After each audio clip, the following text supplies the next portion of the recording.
Good evening and welcome to Thursday night's edition of News First. I'm Sonali Wanigabadugay. Very good evening to you. I'm Shahin Jirampati. We start off with a look at your headlines tonight.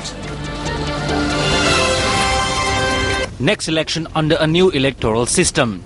A statement from the cabinet spokesperson. JVP comments on the government's existence.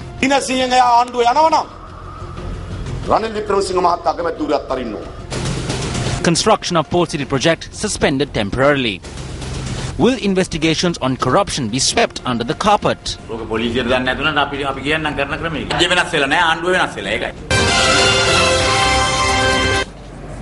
Speaking at the Cabinet press briefing today, Cabinet spokesperson Minister Rajitha Senaratne said that the next election will be held under the new electoral system.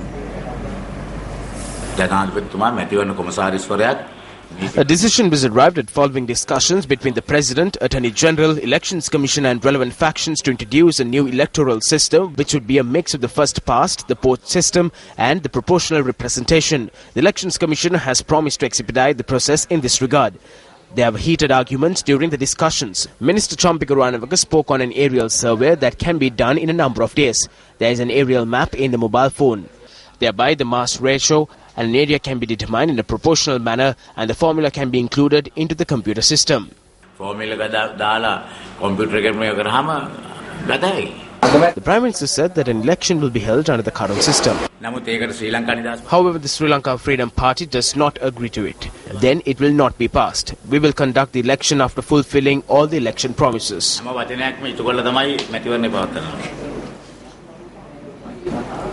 A public rally urging the government to call for a general election took place in Maharagama. This rally was organized by the JVP.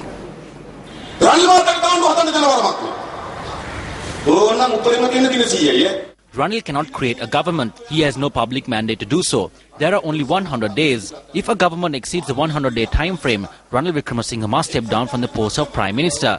The UNP has 41 MPs in Parliament, only 41 out of the 225 MPs. So how can he be given the post of Prime Minister? There is only an accord and not a mandate. Is this a parliament?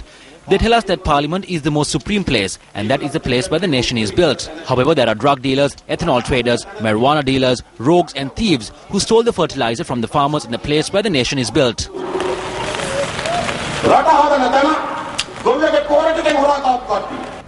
A group of employees attached to the Road Development Authority continue to engage in a demonstration on the rooftop of Setsiripaya Battaramula after talks held this evening proved to be futile. The demonstration on its second day today cites that 162 employees were removed from their service without a reason. Former Minister of Housing Vimal Weerawansa arrived at the location of the demonstration this morning. Please give them back their jobs. They are the children of poor parents. They are not accountable for anything that is political. I request this government to mete out justice for them. Later, MP Mahinda Amaravira arrived at the location where a tense situation arose.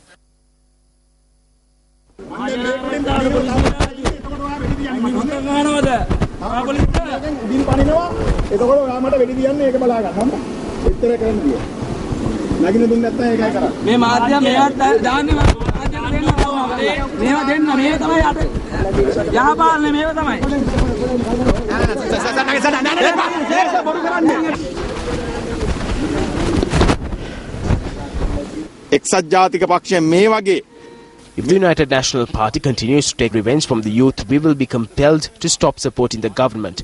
We request the President to intervene in this regard.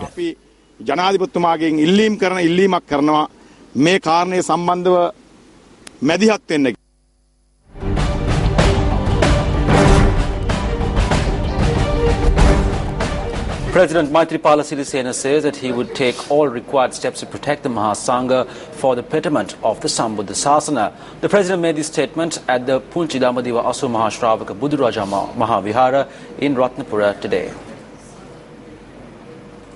The replica of Bodh Gaya temple built at the Punchi Damadiva temple in Ratnapura was opened this morning under the patronage of President Maithripala Sirisena. The President, who visited the temple this morning, engaged in religious observances prior to obtaining blessings at the Saman Devalaya. Chief Prelate of the Sri Lanka Amarapura sect, Most Venerable Dawul Denanyani Saratera, accompanied by the Mahasangha, presided the event. The President's media unit said that ministers, parliamentarians and the leader of the Democratic Party, South Fonseca, were present for the event. A mango sapling was planted at the premises marking the visit of the President.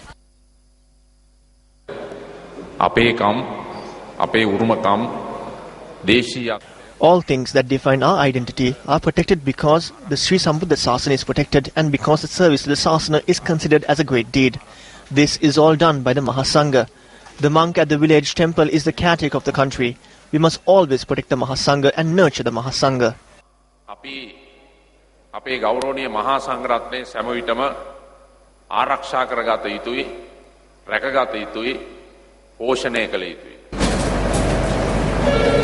Today is Madin Full Moon Poya Day. Religious observances were held in temples island-wide to mark the day.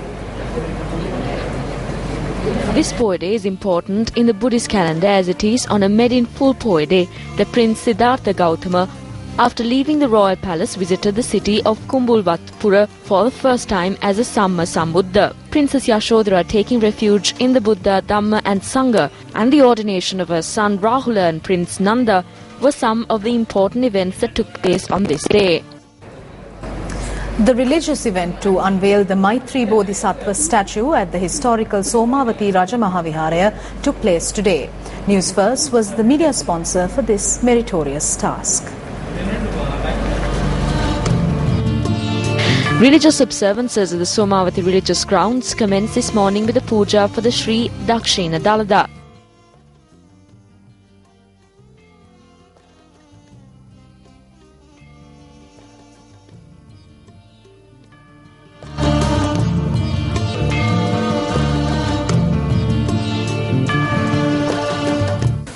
Later, the noon Buddha Puja was presented.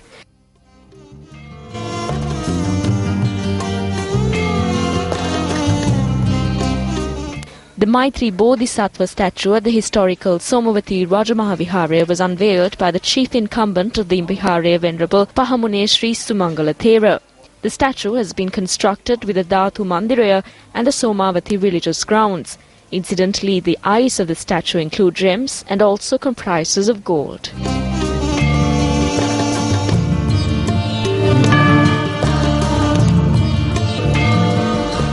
The Aloka Puja at the Somavati religious grounds is currently underway under the sponsorship of the Capital Maharaja Organization and Kevilton. Let's now cross over to footage for the religious event.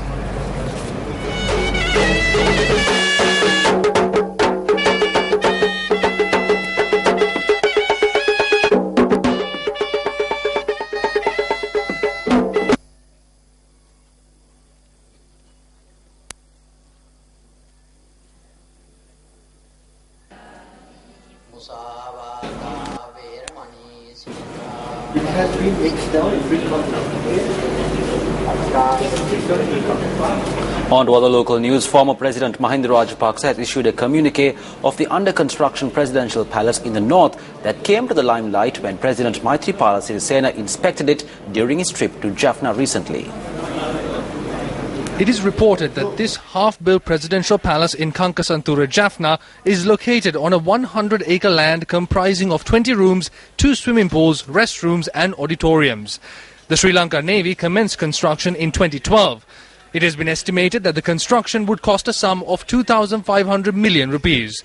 Issuing a communique today, former President Mahinda Rajapaksa says that the construction is not a presidential palace, but is in fact an international relations centre. The communique reads that the International Relations Centre belonging to the Presidential Secretariat is to be used to host foreign dignitaries and other such individuals and delegations visiting the north or the east. The communique goes on to say that unlike the older convention centres coming under the Presidential Secretariat, the new establishment has been designed with residential facilities.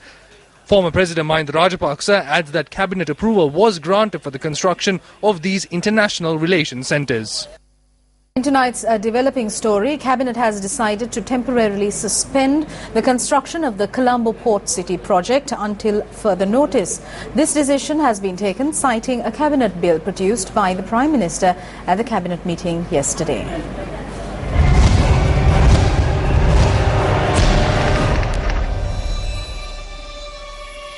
At the cabinet press briefing convened today, journalists raised questions over the temporary suspension of the Colombo Port City project. The Cabinet Subcommittee on Economic Affairs has been presented with an interim report. It says that the obtaining of approval is not clear. Therefore, it was decided to immediately suspend the construction temporarily, and if there is such an approval for it, that is to be produced within the next 2 weeks. On a previous occasion, acting cabinet spokesperson Minister Lakshmani Kiriyala noted that the Port City project will be suspended. The construction is taking place without an environmental approval, so the Prime Minister informed Cabinet that we will take all this into consideration and we will take a decision on this in the future. That cannot be. The Prime Minister clearly said that no environment impact assessment been done. You must accept what is said by the Prime Minister. It automatically stopped. It has stopped. That's what I told you. It has stopped. ඊයේ cabinet මණ්ඩලයට නියම ක්‍රමයට ආවා. දැන් මේ සති දෙකක් ඇතුළත මේකේ අනුමැතිය ලැබුණ නැත්නම් මේක නවත්තන්න එතකොට නැවත කැබිනට් මණ්ඩලයට වාර්තා කරන්න ඕනේ. මොකද කරන්න කියන එක. දැන් මේක නවත්තන්න පුළුවන් වෙන්නේ. මට ඒක නම් ප්‍රායෝගිකත්වයේ මට තේරෙන්නේ නැහැ. ඉංජිනේරුවරුන්ගේ මහන්න ඕනේ දැන් ඒක අයින් කර ඒ හදලා තියෙන ටික අයින් කරන කතාව කොච්චර මිලක් යනවද. Although it was said that the construction of the Colombo Port City project will be suspended with immediate effect, construction at the site continued today as well.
We said that we will continue with the development projects. What we need to do is identify the shortcomings and rectify them. People do not like to see the development being halted. United National Party and Ranil Wickremesinghe brought in this same project back then through a company based in Singapore. 4 or 5 cabinet ministers sat down for this development project. I was one of them. Construction work on the development project, which is constructed artificially in the ocean area outside the city of Colombo, commenced on the 17th of September last year. An area no lesser than 575 acres stretching from the coast of the Colombo harbour on 233 hectares up to the Golf Face Green is being constructed through land reclamation from the sea. The project carried out by China Communications Construction Company Limited is being facilitated at a cost of $1,337 million.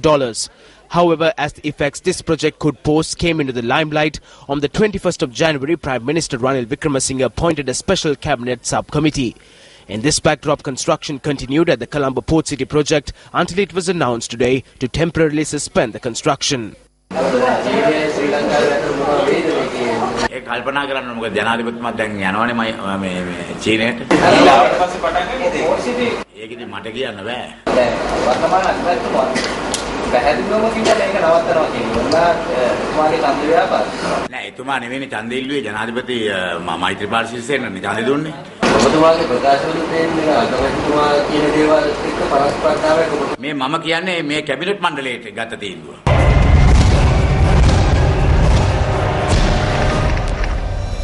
Meanwhile, ministers too have commented in order to expedite the investigations into avant-garde security services that came to the limelight with the investigation over the floating armory that was discovered in Galle.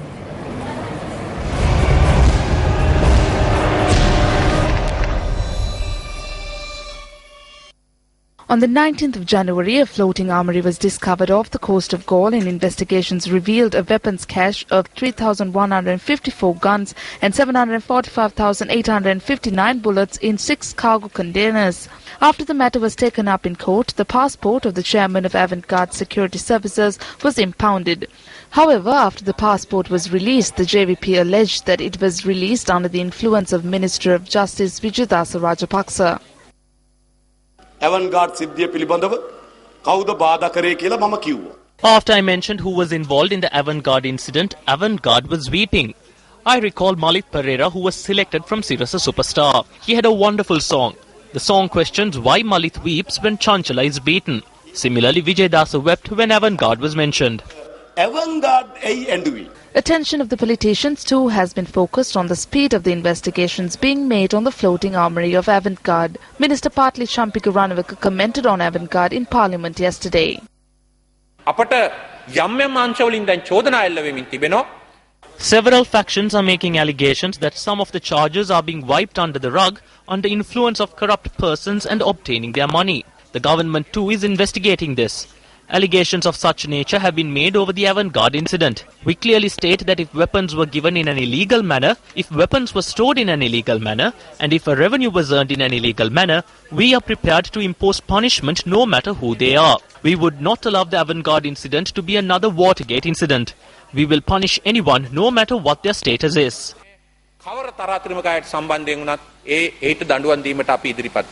Questions were also raised at the Cabinet media briefing in this regard.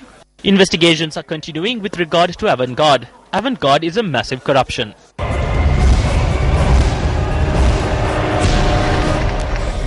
Also, the Cabinet media briefing held today, questions were raised regarding the CSN channel.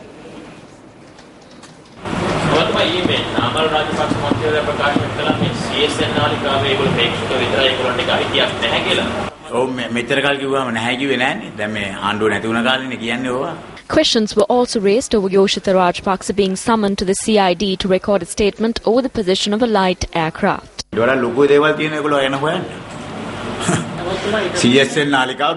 are more serious matters that need to be looked into regarding them. How was CSN acquired?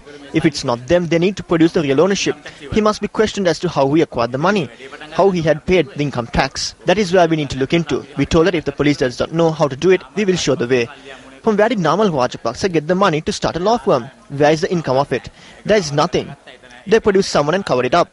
Dam Nisanarat was there. He was removed. All the top heads are with them, even in the CID. So another person is being brought to provide the answers. The state has not changed. Only the government has changed.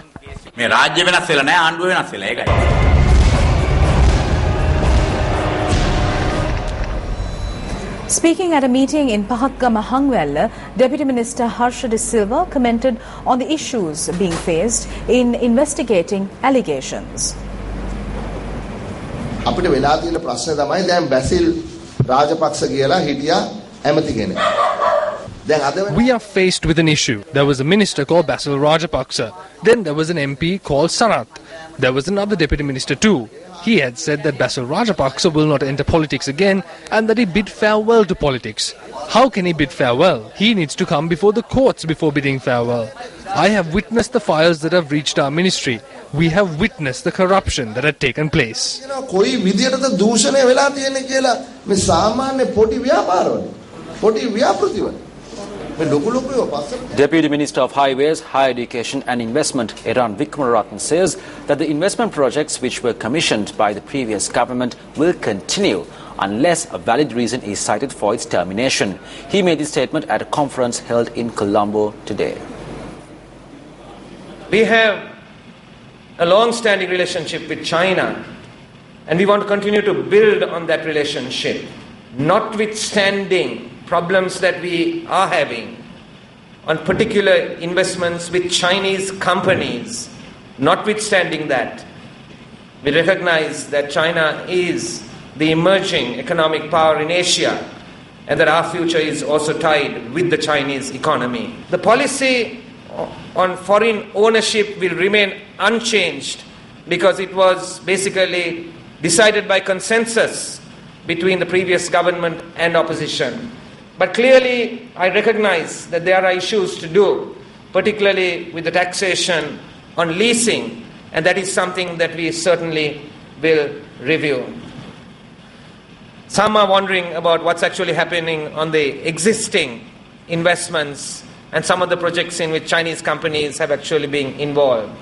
I would just make one general statement that what the previous government had initiated will be continued unless there has a very good reason to either review it or to discontinue it. The conference titled Governance, Regulation and Investment, the Way Forward saw the participation of a number of dignitaries.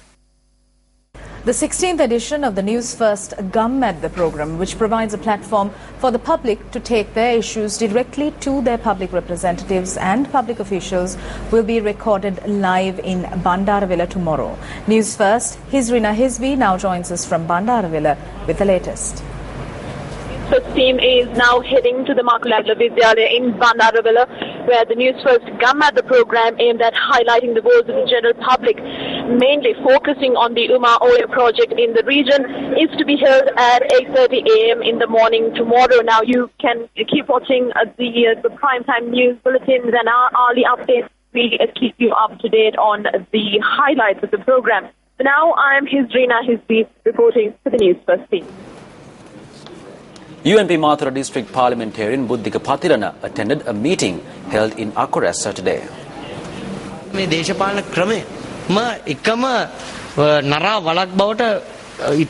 This political system has become recurrent and has turned into one dirty and stinking mudhole. Those who earn black money through illegal means hoards it and then releases it during the elections.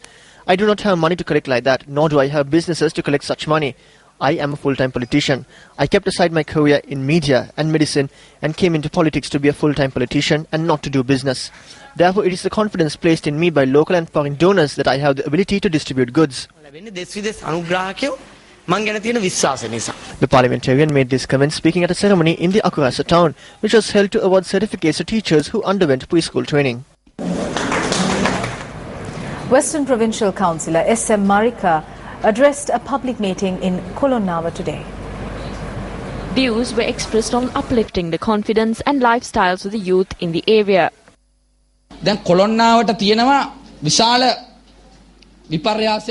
We need a massive transformation in Kolonnawa. Today the law has commenced to apprehend the drugs. Drugs are being nabbed.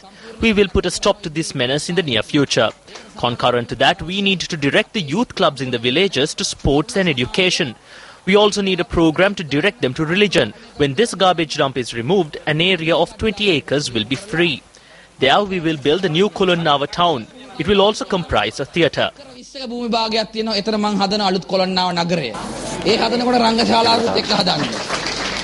Welcome back in business news. The Central Bank of Sri Lanka says that in the past 2 months, the value of the rupee has depreciated by 1.39% against the US dollar. At the start of this year, the buying rate of $1 was 130 rupees and 36 cents, while the selling rate was 133 rupees and 37 cents.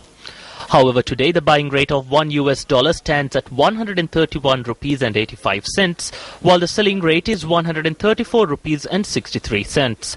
As a result, the rupee has depreciated against the US dollar by 1.39% during this time period.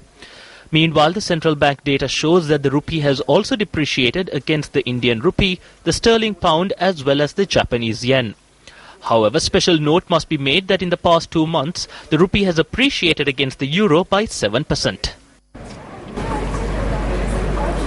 Outgoing High Commissioner of Pakistan to Sri Lanka, Qasim Qureshi, says that the diplomatic relationship between Sri Lanka and Pakistan is not based on any strategic compulsion, but on an association of choice. He made this statement at the inaugural session of the International Seminar on Historical, Economic, Military and Cultural Links between Pakistan and Sri Lanka, held in Colombo this morning. During the 1971 war, with Pakistan India, the war between Pakistan and India, Pakistan had a special need to fly aircraft between erstwhile East Pakistan and West Pakistan, and overflights over India were forbidden. So despite all the pressure that the Indian government put on Sri Lanka, they allowed the Pakistan aircraft to land at Colombo and go over to Dhaka. This is something that we never forgot. So what I can say about this relationship is that it is not based on any strategic compulsions. It is a friendship and an association of choice, which is something very good and special. We Muslims in Sri Lanka today are at the crossroads where we have got to grapple with these latest convulsions that has come about as a result of some degree of militant brand of the faith of the majority. A sizable segment of Sinhala Buddhists who regard Sri Lanka as their motherland now believed that their nation and country has won a hard-fought battle for its territorial integrity as a nation-state. Mauna Vilituligal, or Silent Tears, a short film by a Sri Lankan, has won the award for Best Foreign Language Film at the International Filmmaker Festival of World Cinema in London.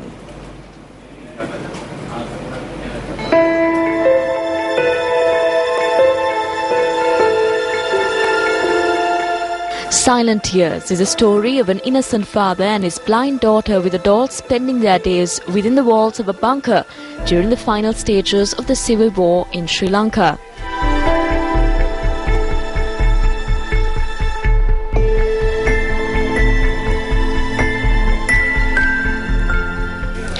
Filmmaker Ilango Ramanathan, who is incidentally the winner of the award for Best Foreign Language Film at the International Filmmaker Festival of World Cinema in London, spoke to Newsfirst on his achievement for the short film Silent Tears.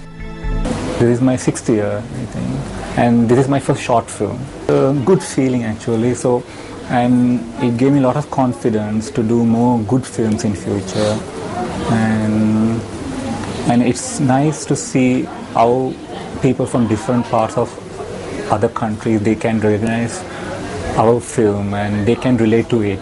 So it's a good feeling altogether. The film was also adjudged the winner at the Alexandra Film Festival in USA for Best Foreign Language Film, winner of the Award of Excellent Special Mention at the Best Shorts Competition USA, and also the winner for Second Best Short Fiction Film at the Chennai International Short Film Festival in India. Ilango Ramanathan has also directed some of the most loved Sri Lankan TV commercials. And that wraps up Primetime News for night. I'm Sonali Vanigabadage. I am Shalinja Rampati. Good night and take care.